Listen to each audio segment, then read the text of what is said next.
This type of question चलिए यहीं पे देखते हैं साइड में। देखिए आपसे बोला गया है दो सिमिलर चार्जेस हैं। नेक्स्ट क्वेश्चन, दो सिमिलर इक्वल चार्जेस हैं स्फीयर है, two similar equal charge sphere A and B are repel each other by the force इतना। हमें दो स्फीयर दे रखे हैं, चार्ज स्फीयर, ये A है और ये B है, पर इन दोनों के ऊपर इक्वल चार्ज है और चार्ज इनमें में दिया हुआ है दैट इज Q। कोई भी चार्ज है दैट इज Q, ओके। और ये बोला है कि इन दोनों के बीच में जो रिपल्शन की फोर्स लग रही है, ये charge suppose to be Q है, ये वाला चार्ज Q, तो QA is equal to QB और चार्ज को हमने Q मान ऐसे लिख सकते। और इन दोनों के बीच में जो लगने वाली फोर्स है बेटे, वो फोर्स कितनी है हमारे पास इनिशियली, वो फोर्स दे रखी है हमें 2 × 10⁻⁻⁵ न्यूटन। अब ऐसे क्वेश्चन इसमें बोला है इसमें कि इन दोनों के बीच में ये A है और ये B है, इनके बीच का डिस्टेंस कितना अपने पास, तो आंसर है इन दोनों के बीच का जो डिस्टेंस है वो डिस्टेंस है हमारे पास R। तो इन दोनों के बीच में थर्ड चार्ज प्लेस कर दिया, थर्ड एक बॉडी प्लेस कर दी, थर्ड स्फीयर प्लेस कर दिया C, जिसका चार्ज कितना है, तो आंसर इसका चार्ज है C।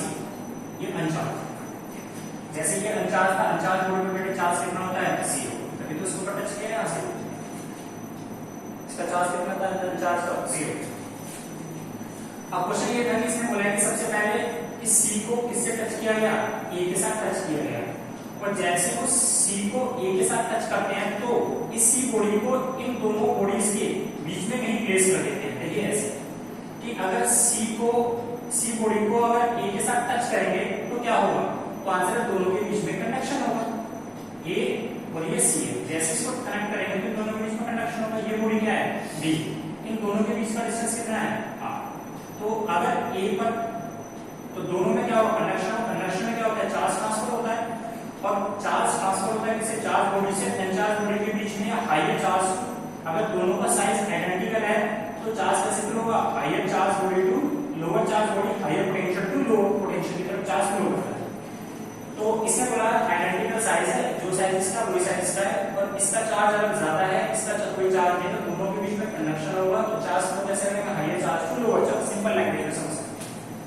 तो इस बॉडी से चार्ज इसमें कैसे होंगे, फ्लो करेंगे, तो ये चार्ज लोअर है ना, तो हमें पता है चार्ज A और चार्ज C दोनों ही चार्ज अब कैसे होंगे, टच करने के बाद बराबर होंगे, लेकिन होंगे कितने, तो आंसर ये होंगे कितने, तो A पे चार्ज कितना था, तो आंसर है Q, C पे चार्ज कितना है, तो आंसर है 0 अपॉन में 2, तो चार्ज कितना हो गया Q/2। तो A और C दोनों के ऊपर अब चार्ज कितना आ गया, तो आंसर है Q/2 और Q/2। इसके ऊपर भी चार्ज Q/2 आ गया, इसके ऊपर भी चार्ज Q/2 हो गया। और अब हमसे बोला गया है कि इस C को उठा के इन दोनों के बीच में कहीं प्लेस कर दिया। ये कितना है A बॉडी और ये B बॉडी है, इसको इन दोनों के बीच में सेंटर पे प्लेस कर दिया इन दोनों के, और ये बॉडी कौन सी है बेटे, आंसर है C। और आपको पता है A बॉडी पर चार्ज कितना है, तो A बॉडी पर चार्ज है हमारा अब Q/2, इसको न्यू चार्ज भी बोल सकते हैं A/2। इस पर चार्ज कितना आ गया, तो आंसर है इस पर चार्ज कितना है Q/2। इस पे चार्ज कितना है, तो आंसर है इस पे चार्ज है Q। अब हमें ये बताना है कि what we have to calculate, बहुत आसान है। तो क्वेश्चन ये है कि हमें ना नेट फोर्स निकालनी है किस पे, C। तो क्वेश्चन है find the net charge, net force, sorry force on C, ये वाला, if this charge, this body C finally placed at midpoint line जो है, ठीक। अब देखिए आप ऐसे,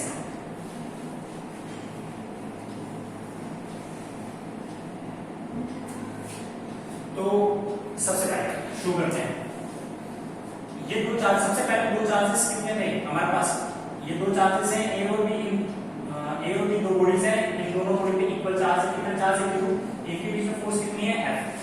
तो इनिशियली क्या कंडीशन है, इनिशियली इन दोनों बॉडी के बीच में फोर्स कितनी लगी थी बेटे, तो आंसर है F is equal to 9 into 10 की पावर 9। चार्ज कितना है, तो आंसर दोनों का चार्ज सेम है तो Q स्क्वायर, और दोनों के बीच का डिस्टेंस कितना है R स्क्वायर। तो पहले इन दोनों के बीच में फोर्स कितनी थी। बाद में हमें बताना है कि एक C बॉडी, हमने एक C अनचार्ज बॉडी थी, उसको पहले A के साथ टच किया, जैसे A के साथ टच किया फिर उस चार्ज को, उस C बॉडी को इन दोनों चार्ज बॉडी के बीच में कहीं प्लेस कर दिया, तो बताओ C बॉडी का नेट फोर्स कितनी होगी।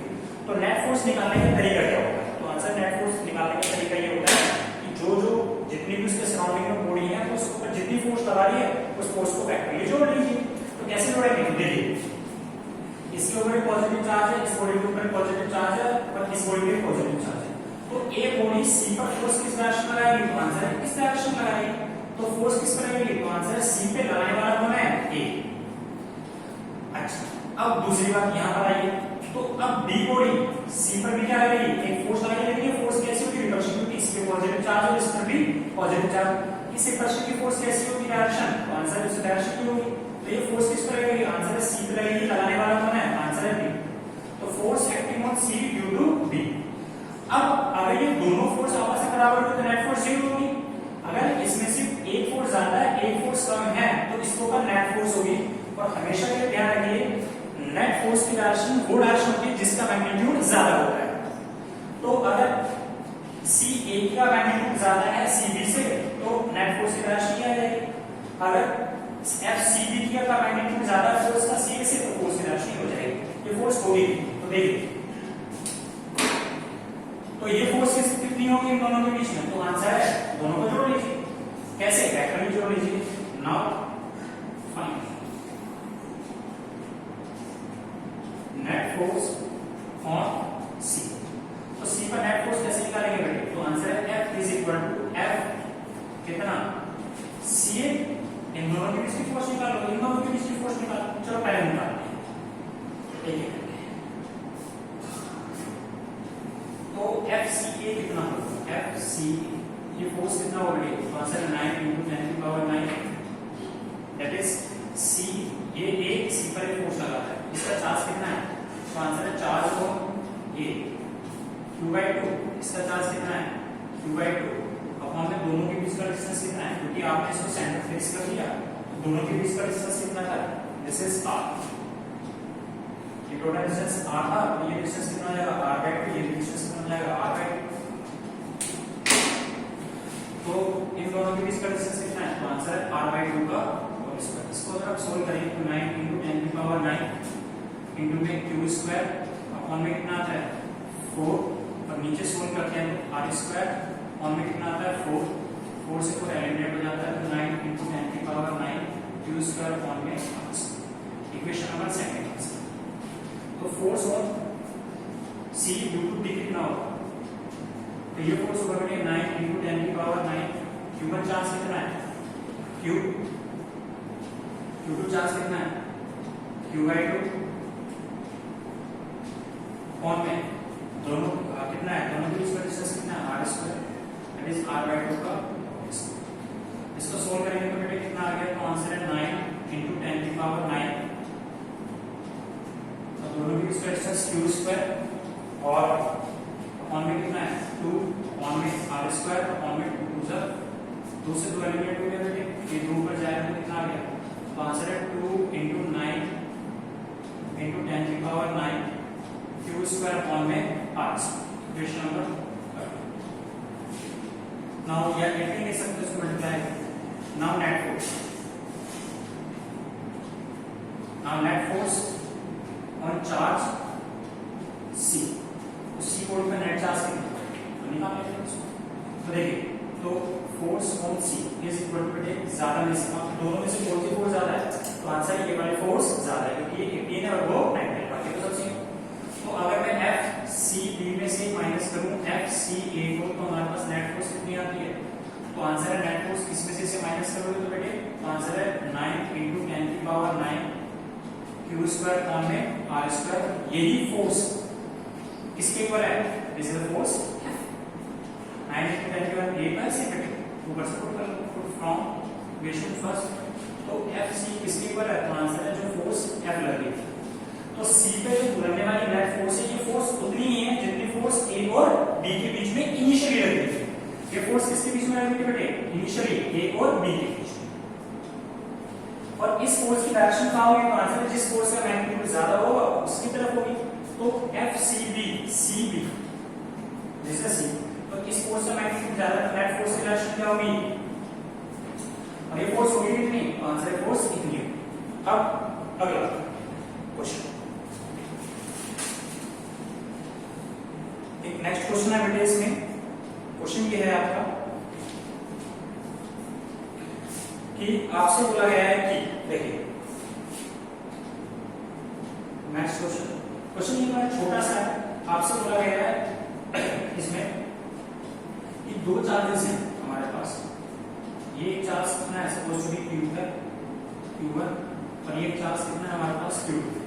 ये चार्ज कुछ भी हो सकते हैं, जैसे सपोज टू बी हमने दो चार्ज लिए, ये चार्ज है -3Q और ये एक चार्ज है हमारे पास -2। बड़े अच्छे सुनिएगा और ये कॉम्पिटिशन में बहुत आते हैं। दो चार्जेस हैं -3Q और एक चार्ज है सपोज टू बी -2। आपसे ये बोला गया है कि इसमें सबसे पहला क्वेश्चन ये है, इनके बीच में डिस्टेंस होगा सपोज टू बी। तो पहला क्वेश्चन ये है कि हमें एक ऐसा डिस्टेंस कैलकुलेट करना है, ऐसा डिस्टेंस कि अगर हम उस डिस्टेंस पर एक थर्ड चार्ज को प्लेस करें, ये दो चार्ज के बीच ए और बी ये लाइन है, इस लाइन के बीच में हम एक तीसरे चार्ज को कहां प्लेस करें कि जैसे हम तीसरे चार्ज में प्लेस करते हैं तो पूरा सिस्टम इक्विलिब्रियम पे आ जाता है। किस पर आ जाता है, इक्विलिब्रियम। फिर से क्वेश्चन को सुनिए और आराम से समझिए। दो चार्जेस हैं, ये चार्जेस कुछ भी हो सकते हैं, सारी कंडीशंस आपको समझनी है। दो चार्जेस हैं, इन दो चार्जेस के बीच का डिस्टेंस r है और इन दो चार्जेस को हमने r डिस्टेंस पे रखा है। तो हमें ये बताना है कि हमें थर्ड चार्ज, इन दो चार्ज को जो दो चार्ज Q A और B, इसको जो लाइन जोड़ रही है, इस लाइन पर हमें तीसरे चार्ज को कहां प्लेस करें कि जैसे हम थर्ड चार्ज प्लेस करते हैं तो पूरा सिस्टम किसके साथ आएगा, आंसर पूरा सिस्टम इक्विलिब्रियम पे आएगा। इक्विलिब्रियम का मतलब ये होता है बेटे कि पूरे सिस्टम पर नेट फोर्स कितनी है, 0। मतलब सिस्टम जैसे पहले खड़ा था, सिस्टम अभी भी वैसा है, क्योंकि किसी भी चीज को चलने के लिए क्या चाहिए, नेट फोर्स। अगर नेट फोर्स है तो वो चीज चलेगी, अगर नेट फोर्स 0 है तो वो सिस्टम किसमें होगा, हमेशा इक्विलिब्रियम पे, जैसा पहले था खड़ा हुआ अभी भी ऐसे ही खड़ा रहेगा। दूसरा, तो पहले तो हमें इसमें फर्स्ट क्वेश्चन में क्या कैलकुलेट करना है, हमें हमेशा ये कैलकुलेट करना होता है कि दो चार्ज के बीच में हमें तीसरे चार्ज को कहां प्लेस करें कि पूरा सिस्टम बिकेम इक्विलिब्रियम, पूरा सिस्टम इक्विलिब्रियम पे आ जाए। दूसरा, हमसे ये भी पूछा जाता है इसमें नंबर सेकंड कि जो दोनों चार्ज के बीच में, ये ए चार्ज है, ये जो चार्ज हमने रखा है वो किस डिस्टेंस पे रखा है, उसकी पोजीशन क्या है, तो answer position of third charge. तो सिस्टम बिकेम इन इक्विलिब्रियम। और हमसे क्या पूछा जाता है, हमसे क्या पूछा जाता है उसमें कि पोजीशन बताओ उस थर्ड चार्ज की जो हमने इन दोनों के बीच में प्लेस किया है। दूसरा जो क्वेश्चन आता है वो ये पूछा जाता है हमसे कि उस चार्ज का मैग्नीट्यूड कितना होगा, what will be the magnitude. तो अब नेक्स्ट हमसे पूछा जाता है इसमें कि इसका मैग्नीट्यूड कितना होगा। तो थर्ड चार्ज हम प्लेस कर रहे हैं दोनों बॉडीज के बीच में, उसका चार्ज कितना,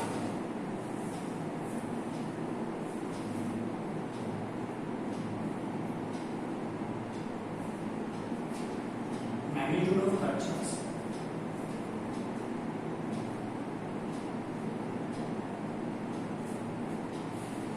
चलिए थोड़ा सा समझते हैं बेटे। देखिए आपको समझना है कि इसकी कंडीशंस कैसे फॉलो करनी है।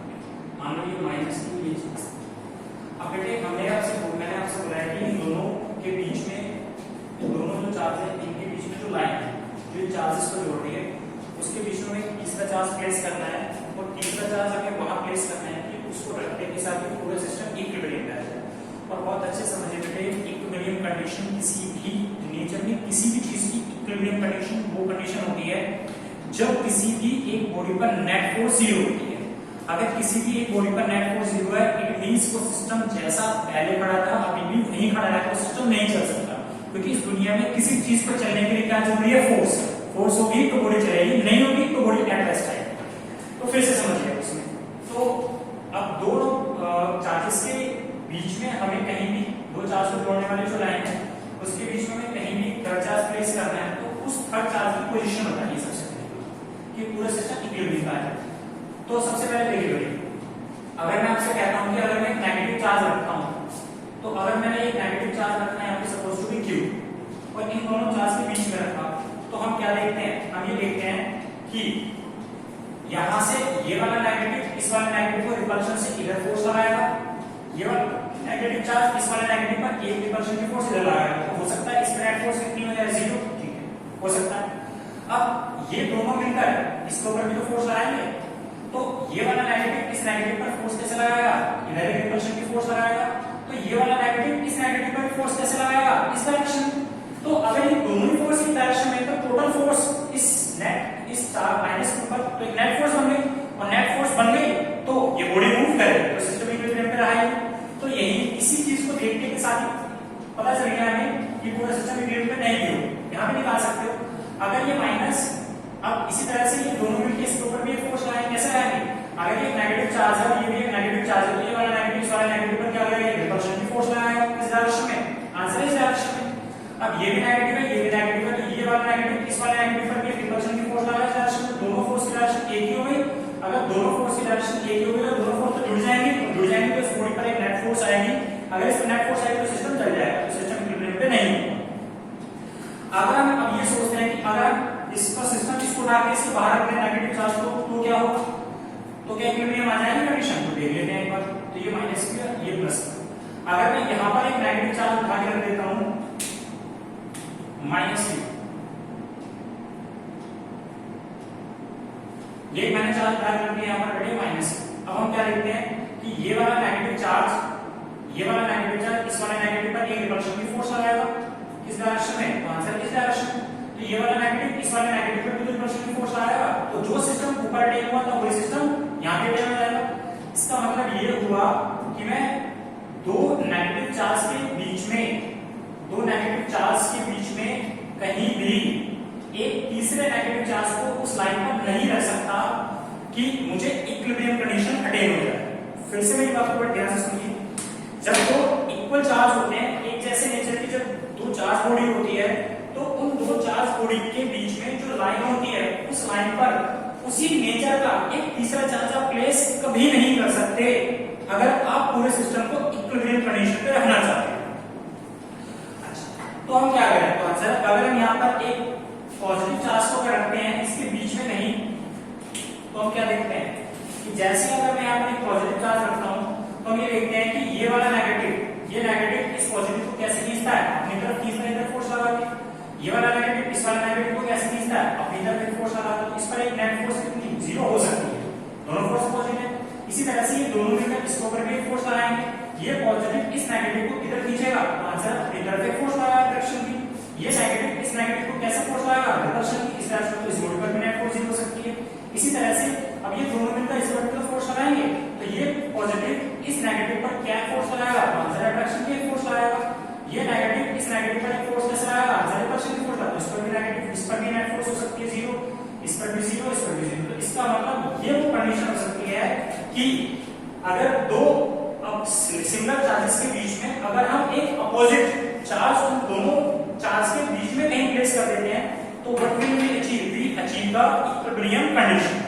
तो इस बात को आपको समझना ही पड़ेगा बेटे कि एक जब दो सिमिलर चार्जेस होते हैं, तो उन दो सिमिलर चार्जेस के बीच में अगर दो सिमिलर चार्जेस हैं और हमें उन दो सिमिलर चार्जेस की इक्विलिब्रियम कंडीशन को अटेन करना है, तो हमें जो तीसरा चार्ज प्लेस करना है वो उन दोनों चार्जेस के बीच में प्लेस करना पड़ेगा जो लाइन इन दोनों चार्जेस को जोड़ रही है।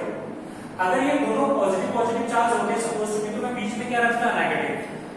अगर इस वाले पॉजिटिव को मैं बाहर रखूं तो क्या होगा, तो देखिए अगर मैं इस पॉजिटिव को बाहर रखूं, ये -3q है और ये -q है, और इस पॉजिटिव को मैं यहां उठा के रख दूं, दिस इज +q, तो हम क्या देखते हैं, तो हम ये देखते हैं कि ये वाला नेगेटिव इस पॉजिटिव को अपनी तरफ खींचता है, ये वाला नेगेटिव इस पॉजिटिव को अपनी तरफ खींचता है, क्या इसका नेट फोर्स बनी, आंसर है। तो इस पे नेट फोर्स कितनी है, इस पे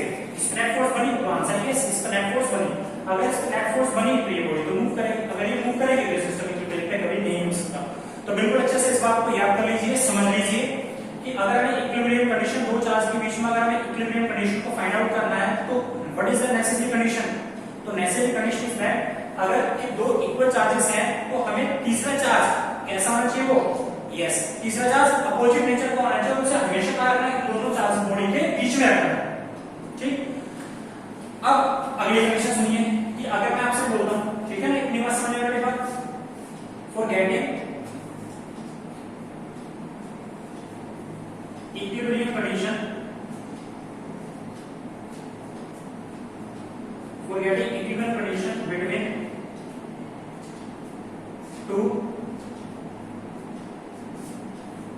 similar charges, the third charge should be opposite in nature, opposite in nature, and it should and it will always be placed between these charges, और वो हमेशा इन दोनों के बीच में प्लेस होना चाहिए। इसी तरह से ये बात समझ में आती है। अब इसी तरह से आपको बात समझ में आई, अगर मैं आपसे बोलता हूं कि ये दोनों चार्ज अपोजिट नेचर के हैं तो क्या होगा? तो देखिए छोटा सा एक्सपोर्ट बना लो। अगर बेटे मैं आपसे कहता हूं ये चार्ज पॉजिटिव है बेटे और ये चार्ज है माइनस क्यू का, अब मैं आपसे बोलता हूँ कि तीसरा चार्ज हमें दोनों के बीच प्लेस करना, वही कि पूरा सिस्टम क्या आ जाए? इक्विलिब्रियम आ जाए। तो हमें तीसरा चार्ज इस लाइन पर रखना है जो दो चार्ज को जोड़ रही है, पूरा सिस्टम इक्विलिब्रियम में आ जाए। तो ये बताइए कि हम तीसरा चार्ज कहाँ प्लेस करेंगे? तो आंसर है देखिए, अगर मैं आपसे कहता हूँ कि इन दोनों के बीच में एक पॉजिटिव चार्ज प्लेस करता हूँ यहाँ, एक मैंने पॉजिटिव चार्ज रख दिया सपोज टू बी क्यू, तो क्या इक्विलिब्रियम कंडीशन मिलती है? तो आंसर देखते हैं। तो हम देखते हैं कि ये पॉजिटिव, ये दोनों चार्ज मिलकर इस पर फोर्स लगाएंगे। कैसे? ये पॉजिटिव इस पॉजिटिव को क्या करेगा? रिपेल करेगा, ये नेगेटिव इस पॉजिटिव को क्या करेगा? अट्रैक्ट। तो इस बॉडी पर तो नेट फोर्स बन गई। अगर इस बॉडी पर नेट फोर्स बन गई तो ये बॉडी मूव करेगी, और इक्विलिब्रियम कंडीशन में कोई बॉडी मूव नहीं करती, तो यहाँ पर हम कंडीशन अचीव ही नहीं कर सकते। ठीक है, अच्छा अगर नेगेटिव चार्ज लेते हैं तो क्या हो सकता है? तो देखिए नेगेटिव चार्ज रखते हैं, अगर इनके बीच में मैंने नेगेटिव चार्ज रखा तो पॉजिटिव चार्ज नेगेटिव को क्या करेगा? अपनी तरफ अट्रैक्ट, नेगेटिव को क्या करेगा? रिपेल। तो अभी भी क्या कर रही है? इस पर नेट फोर्स, अगर इस बॉडी पर नेट फोर्स है तो body will not attain the equilibrium condition, तो यहां भी इक्विलिब्रियम कंडीशन अचीव नहीं कर सकते। तो इक्विलिब्रियम कंडीशन हमें मिलेगी कब? तो आंसर है इक्विलिब्रियम कंडीशन में तब मिलेगी जब हम एक चार्ज को कहां रखेंगे? इस लाइन के बाहर रख के देखें, हो सकता है बाहर रख के मिल जाए। अगर मैं यहां पर एक चार्ज रखता हूं प्लस क्यू, तो देखिए अगर मैं प्लस में चार्ज रखता हूं तो हम ये देखते हैं कि दोनों चार्ज मिलकर इस पर एक फोर्स लगाएंगे, तो ये नेगेटिव इस पॉजिटिव को क्या करेगा? अपनी तरफ अट्रैक्ट, ये नेगेटिव इस पॉजिटिव को क्या करेगा? अपनी तरफ अट्रैक्ट, ये पॉजिटिव इस पॉजिटिव को क्या करेगा? रिपेल। तो इस पर नेट फोर्स जीरो हो सकती है। इसी तरह से देखिए कि अब ये दोनों मिलकर इसके ऊपर कितने फोर्स लगाएंगे? अगर ये पॉजिटिव है तो ये इस नेगेटिव को क्या करेगा? अपनी तरफ अट्रैक्ट, ये पॉजिटिव है ये नेगेटिव है तो ये क्या करेगा? पॉजिटिव इस नेगेटिव को क्या करेगा? अपनी तरफ अट्रैक्ट, तो इसके ऊपर भी नेट फोर्स जीरो हो सकती है। अब ये दोनों मिलकर इसके ऊपर फोर्स लगाएंगे तो ये नेगेटिव इस पॉजिटिव पर फोर्स कैसे लगाएगा? अट्रैक्शन के लिए, ये पॉजिटिव इस पॉजिटिव पर फोर्स कैसे लगाएगा? रिपल्शन के लिए। तो इसके ऊपर नेट फोर्स कितनी होगी बेटे? आंसर इसके भी नेट फोर्स जीरो। तो जब दो फोर्स अपोजिट होती है बेटे तो there might be the condition it can attain the equilibrium condition, तो यहां पर एक इक्विलिब्रियम कंडीशन में मिल सकती है। तो इस बात को थंबूल बना लीजिए, इसे हमेशा के लिए याद कर लीजिए कि जब दो अपोजिट चार्ज प्लेस होते हैं तो हमें अगर इक्विलिब्रियम कंडीशन लेनी है तो हम अगर नेगेटिव चार्ज है और ये पॉजिटिव चार्ज है तो हमें तीसरा जो चार्ज रखना है वो कहां रखना पड़ेगा? इन दोनों चार्ज के बाहर रखना पड़ेगा, उस लाइन पर जो इन दोनों चार्जेस को जोड़ती है। लेकिन जो चार्ज प्लेस करेंगे वो चार्ज कैसा होगा? अपोजिट नेचर का होगा। अगर हम माइनस चार्ज के बाहर प्लेस करेंगे तो चार्ज कैसा होना चाहिए? पॉजिटिव। अगर पॉजिटिव के बाहर रखेंगे तो चार्ज कैसा होना चाहिए? नेगेटिव। देखिए कैसे, अगर मैं आपसे बोलता हूं कि यही दो चार्ज है, ये प्लस क्यू है और ये माइनस क्यू है, और मैं ये थर्ड चार्ज जो है ये माइनस क्यू ले लूं, ये माइनस क्यू, तो अब क्या होता है? तो आंसर है पॉजिटिव इस नेगेटिव को क्या करेगा? अपनी तरफ अट्रैक्ट, ये दोनों मिलकर इसको फोर्स लगाएंगे ना बेटे, तो ये पॉजिटिव इस नेगेटिव को अपनी तरफ खींचेगा, ये नेगेटिव इस नेगेटिव को क्या करेगा रिपल, तो नेट फोर्स 0 हो सकती है। अब ये दोनों मिलकर इसके ऊपर भी फोर्स लगाएंगे, तो ये पॉजिटिव इस नेगेटिव को क्या करेगा अट्रैक्ट, ये नेगेटिव इस नेगेटिव को क्या करेगा रिपेल, तो इस पे भी नेट फोर्स 0 हो सकती है। पॉजिटिव हो गया बेटे। इस तरह से दोनों मिलकर इस पे फोर्स लगाएंगे, तो ये नेगेटिव इस पॉजिटिव पर फोर्स कैसे लगाएगा अट्रैक्शन की, ये नेगेटिव इस पॉजिटिव पर फोर्स कैसे लगाएगा अट्रैक्शन की, तो इस पे भी नेट फोर्स 0 हो सकती है। अपोजिट डायरेक्शन आ गई ना। तो इस बात को पक्का मेरे हमेशा के लिए याद कर लीजिए कि जब दो अपोजिट चार्ज प्लेस होते हैं तो हमें इक्विलिब्रियम कंडीशन लेनी होती है उस लाइन पर, तो तीसरा चार्ज हमेशा कैसा होना चाहिए, तीसरा चार्ज हमेशा बाहर प्लेस होगा इन दोनों चार्जेस के जो उस लाइन को जोड़ रहे हैं। और दूसरी बात, अगर आप पॉजिटिव चार्ज की तरफ प्लेस करोगे तो चार्ज कैसा होना चाहिए नेगेटिव, और नेगेटिव की पास रखोगे तो चार्ज कैसा होना चाहिए positive, then you can attain the equilibrium condition. इस बात को आप हमेशा के लिए याद रखें, ठीक है। और अगली क्लास में